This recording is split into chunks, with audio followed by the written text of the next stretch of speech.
Good morning, everyone. It's nice to see you all here. My first job is unfortunately a little bit boring. It's to go through the housekeeping. And so I have a number of things here to run through with you. And by coincidence, as you do, I was watching a video a couple of nights ago about the earthquake in Mexico City that killed 20,000 people in the 80s. So the first thing I did today was look at where the exit was. So if there is an emergency, the announcement system will activate. There's a siren, an announcement that comes through and says, please evacuate the building, this is a fire alarm. The red flashing lights on all the ceilings. Leave the building immediately via the nearest exits. And exit to level 0. Do not use the lifts. Walk, don't run. Evacuate to the front of the quad. And anyone with mobility issues needs to wait until able-bodied people have left first. So I have toilets. There are toilets on level 0 just outside this door here. And please, no food or drink besides water bottles allowed in the theatre, and no photography without proper approval from the faculty. Please silence your mobile phones, and during today there'll be opportunities to ask questions, but they will all be via text. So the number to text will come up, but if you want to take it down now, it's 021 902 850, 021 902 850. And I also need to warn you that this session is being filmed. Just one change to the program, and that is that Terry Doran of the Heart Foundation has kindly stepped in for Kim Arcus, so that is a different name from your program. And just lastly, I'd like to thank the sponsors again: Asteron Life, Sovereign, Cigna, Fidelity Life, and Partners Life. Now that brings me to something far more interesting, which is to introduce our first speaker, Grant McInman, who's the manager of Horizon Research. So please welcome Grant.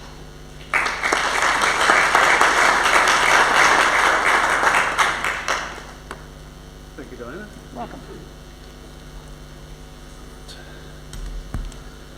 So all I've got to do now is make sure I can drive this thing. Okay, so where's it go?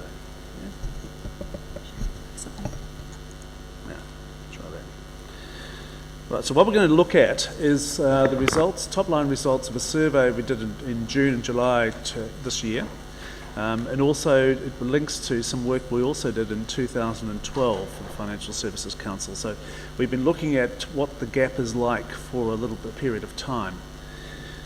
The survey itself, and I won't bore you too much with that, it was about 2,500 people across the New Zealand population, 18 years or of age or over. So we're dealing with the adult population. We've got a margin of error around 2%. It's weighted to match New Zealand demographics for the population 18 plus, and we looked at what's the level of New Zealanders' exposure to accident, to long-term sickness and mental illness that prevent them actually working for 3 to 6 months or 6 months or more. We looked at getting a benchmark for current income protection insurance in comparison with life and other insurance companies, and as Peter alluded to in his introduction, there's a huge difference between the two, and it hasn't changed. It has changed a bit, but it hasn't changed all that much from the work that was done by Massey University. We're looking at also getting a better understanding of how New Zealanders perceive their vulnerability to long-term illness that prevents them from working, and that is really to allow us to start to communicate to people. And when we go through the presentation, you'll see that once they understand, they're more likely to do something about protecting themselves, but they really don't understand so much at this stage. And then we looked at information gaps that require addressing to try and increase income protection uptake. So first thing, and we didn't ask this first in the survey, but we thought it was an interesting one to put up first on the presentation. We asked respondents what they thought was their most valuable asset over a lifetime, and 45% of those who are working tell us it's their home. And then you start talking to them about, okay, so what if you earn $50,000 a year over 40 years of employment? Your earnings are going to be about $2 million before tax, and they suddenly change their minds. Okay, so they haven't considered that. They don't consider necessarily their income is an asset as such. Okay, they're not thinking quite in those terms. So suddenly it changes. You can see there at the top, my home goes from 45 to 29, and my lifetime income goes from 24 up to 46. There's a big switch around. The rest of it doesn't change so much. There'll be some people whose assets are much bigger than their income. There'll be some people whose assets are only in their home. There'll be some people who have other things as well. But I know my boat doesn't figure very strongly in there. So what do they currently have? So this is one of the first things we asked them in the survey. So what do they currently have? Out of every 10 New Zealand households, eight of them are going to have vehicle insurance. This just tells you how many cars and motorbikes and trucks there are on the road. And 7 are going to have someone with household contents insurance. 6 are going to have someone with home insurance. And that's about right. It's about 60% of people actually own the home they live in. 6 will have someone with life insurance. And this is more than one person in the household will have this. 4 will have someone with medical insurance, but only 3 will have someone with income protection insurance. And if you think that 60% of the houses are owned, properties are owned, and that's one thing that they think is really significant to them in terms of their assets at the moment, that's not a lot of cover. So we're actually looking at around 1.5 million employed 18 to 64-year-olds who don't have income protection insurance. In general, they've got, those who do have got their income's about 35% above average. Their personal income's around 58% above average, so they're likely to be the main earner. They are more likely than average to be in skilled trades and trained services occupations. You often find in some other work we do that that's not the case, that it's more even across the population. They're more likely to be in households that are single person, couple only, or 2 parents, so they're less likely to be one parent households, which is quite likely to be an income issue. And they're younger than average, and they're more likely than average to be aged 25 to 44. And you can see the percent of each age group. The red thing is no one in my household has this, and as they get older, that drops down, which you might expect. Okay, but it's mainly clustered in that area in that 25 to 44 year group. That's the blue bars. Are they likely to be off work for 6 months or more as a result of an accident or an illness? Well, more of them think they're going to be off work because of an accident. And if you work in forestry, that might well be the case, but in fact, the respondent figures tell us that someone in a household is 2.2 times more likely to have someone unable to work for 6 months as a result of a serious illness than a serious accident. And when you look at just employed 18 to 64-year-olds, it's 1.8. So we're about twice. They're twice as likely. The unemployment, the incidence, you can see on the charts on the right. So 39% have been through a period of employment for 3 to 6 months, and 37% now have had a period of unemployment for 6 months or more. Now the red bar is what happened in 2012, and you see that just about all the incidence of all these things has increased since 2012. So the blue bars are 2015. Come down to serious illness, 18% of households, this is households, not individuals, households, 18% of households have had someone experience a serious illness that meant they were unable to work for 3 to 6 months, and the same proportion has had a serious illness that means they were unable to work for more than 6 months. The main earner serious illness is slightly lower than for households overall. And we, for the first time in 2015, we didn't measure it in 2012, but we asked about mental illness as well, so serious mental condition. And they tended to occur where there was also a serious physical illness. So about 22% of serious mental conditions, which then resulted in an inability to work, occurred without a serious physical illness, but the rest occurred together. So we're not talking about changing the accident to serious illness ratio, but it's a different perspective on this. We weren't at all sure whether or not that had been included in the 2012 work, but it doesn't appear to have been included in serious illness as far as respondents were concerned. You can see there's a difference there. The fourth line down on the table, a serious illness that meant you were unable to work for more than 6 months, went from 14% in 2012 to 18% in 2015. It's quite a big jump. Right, so how do you support yourself if you are actually in a serious illness situation? We asked about the sickness, or now called job seeker support benefit. 64% overall are aware of that. You're going to be more aware of it if you're employed, and you're a little less aware of it if you've got income protection insurance, but it's around 64%. 30% thought they would be eligible for it. You notice down there's an awful lot that are not sure. So over half of people who are employed are unsure whether they'd be eligible for this. 51% don't know that their eligibility would be affected by their partner's income. Right, just a reminder, if you've got questions, please text them. There's the number again. Okay. All good? Right. So then there's ACC. So what do they think ACC covers? Well, 20% think it covers illness. So it's illness other than illness caused by long-term workplace exposure, which is what ACC doesn't in fact cover. And 44% think correctly that it does cover that illness. Okay, so they're correct about that, but there's a big gap there. There's a big group of people who don't understand that.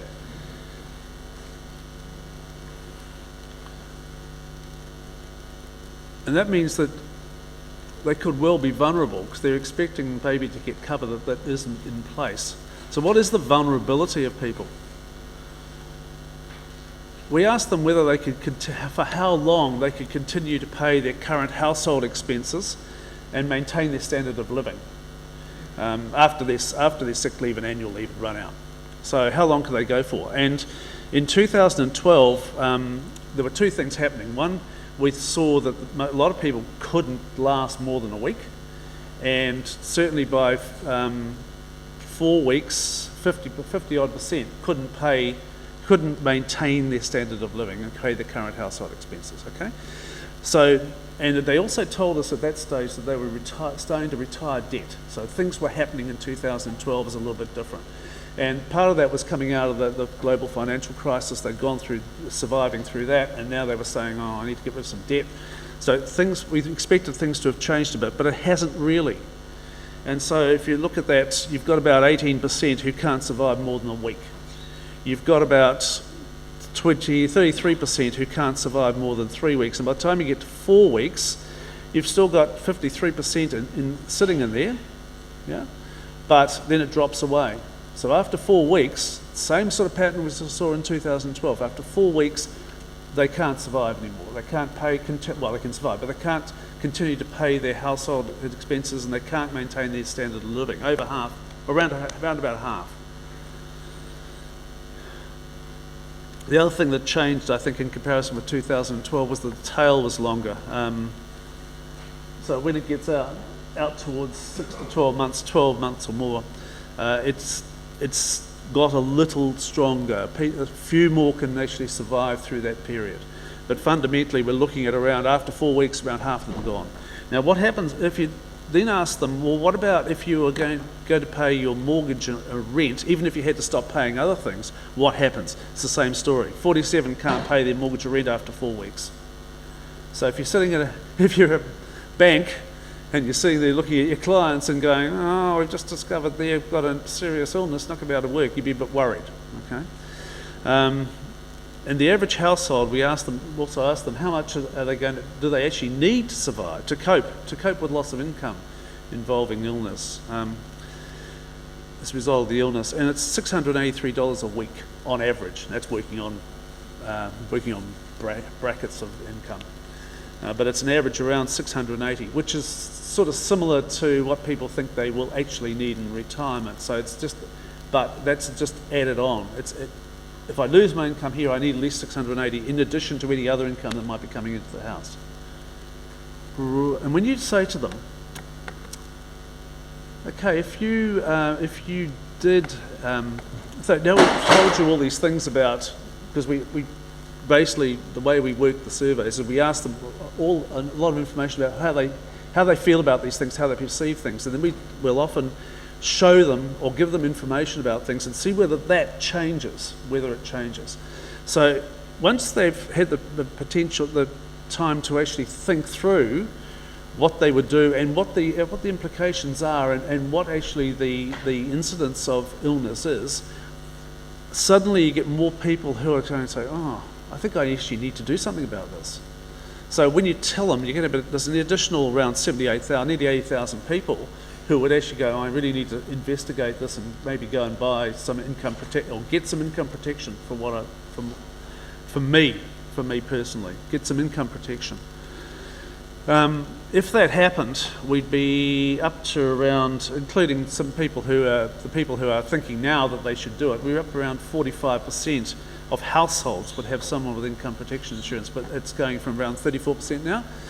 Okay, it's not a huge jump, and it still means that 55% don't. So what triggers it? People telling them that it's a good idea is the largest one.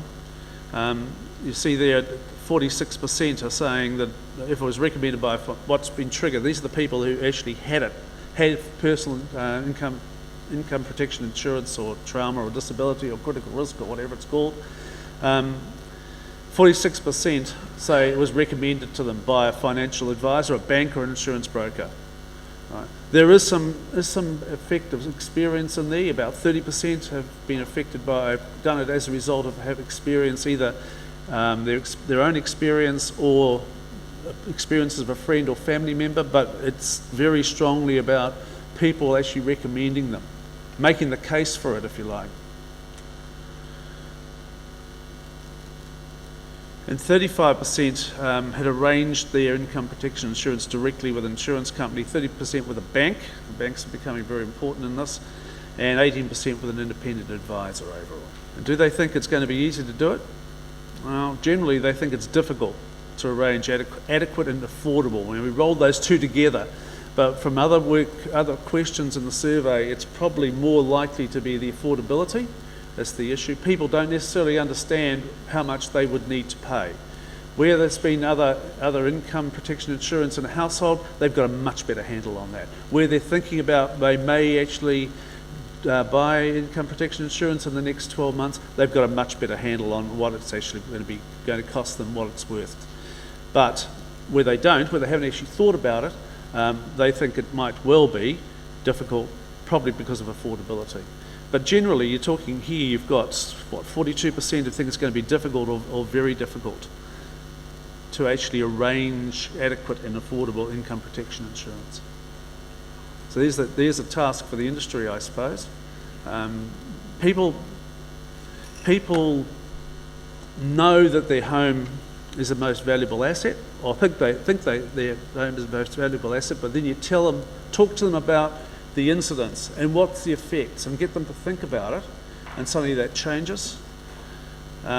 We've got a very low incidence at the moment of income protection insurance. 2 to 3 out of 10 households only have got someone with income protection insurance. Compare that with vehicle insurance. We insure our vehicles, we don't insure our income. This will be a familiar story to a lot of people in the industry, I suspect. Most people severely underestimate the likelihood of being off work for a long period caused by sickness. So you've got 60% who think it's going to be accident that's going to cause them to be off work, not illness, and that's not really the case. In reality, it's twice as likely they'll be off as a result of illness, as reported to us by the respondents, okay, in terms of the incidents in their household.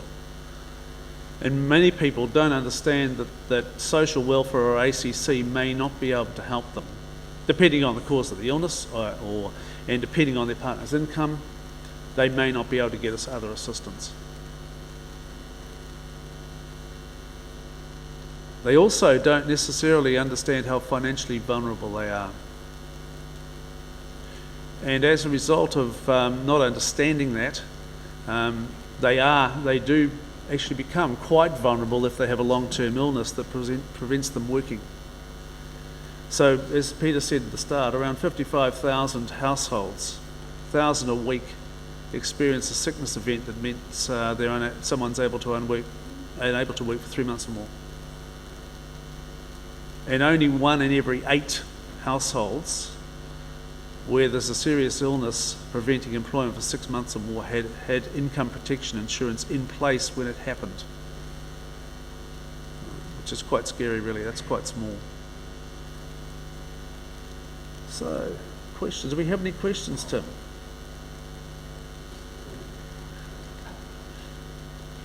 I've got a couple of questions for you. Oh, no. I'm sorry, we do, Diana.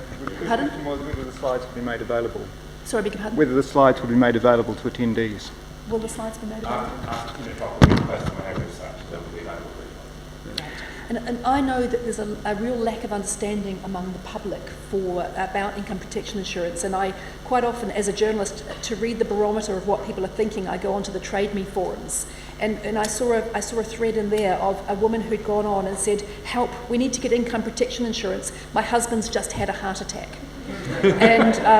and so most of you will know that means actually he's closing the stable door after the horse has bolted because it was too late. And yet that was the belief by people that that they had to get some insurance and they could get it then. Diana, that page popped up in some of the comments in the research. That people were saying, "Oh yes, I had an illness, so I had to go and get income protection insurance." But as you say, it's too late by then. Yes. Look.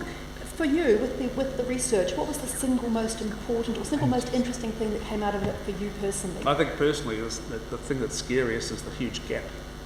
The fact that there's so few people who have insured or have any way of protecting their income and can't last after 4 weeks. I mean, if you look at that, and I've been in business for a long time and I've worked in a bank, so from a banking perspective, you'd be going, really?